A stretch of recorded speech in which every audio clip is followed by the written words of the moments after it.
সুদীপ বন্দ্যোপাধ্যায়ের খবরে চোখ রাখবো। আজকে সুদীপ বন্দ্যোপাধ্যায়কে ফের হেফাজতে চাইবে সিবিআই। আজকে ভুবনেশ্বর আদালতে তাকে পেশ করা হবে। সিবিআই সূত্রে যেটা খবর যে সুদীপ রোজভ্যালির আর্থিক লেনদেনের প্রমাণ আজ আদালতকে দেবেন তারা। তদন্তকারী সংস্থার দাবি, একাধিকবার রোজভ্যালি থেকে নগদে টাকা নিয়েছেন তৃণমূল সাংসদ। তার মধ্যে অন্তত দুবার নিজের দুই বিশ্বাসভাজনকে পাঠিয়ে রোজভ্যালির অফিস থেকে টাকা আনিয়েছেন। আমাদের সঙ্গে টেলিফোনে রয়েছেন আমাদের প্রতিনিধি সিজার মণ্ডল। বিস্তারিত জানবো তার কাছ থেকে। সিজার, আজকে আবারও ফের হেফাজতে চাইবে সুদীপ বন্দ্যোপাধ্যায়কে সিবিআই আধিকারিকরা। এখনো পর্যন্ত কি মনে করা হচ্ছে, কি আপডেট?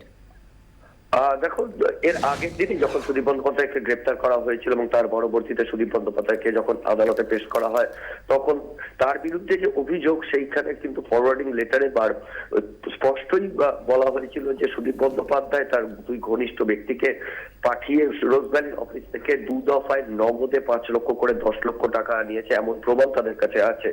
এবং সেই প্রমাণের জন্যই আজকে আদালতে তারা তথ্য প্রমাণ পেশ করবে বলে জানা যাচ্ছে সিবিআই তরফ থেকে।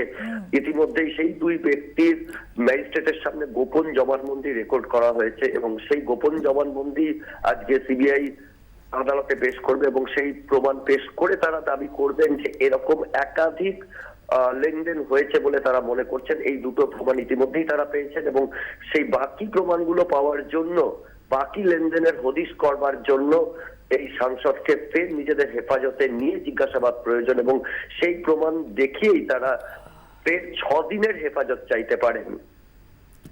সিজার, অনেক ধন্যবাদ। আপাতত তোমার সঙ্গে আবার আমরা পরে যোগাযোগ করবো। কথা বললাম আমাদের প্রতিনিধি সিজার মণ্ডলের সঙ্গে। আজকে আবারও সিবিআই আধিকারিকরা সুদীপ বন্দ্যোপাধ্যায়কে নিজেদের হেফাজতে চাইতে পারেন।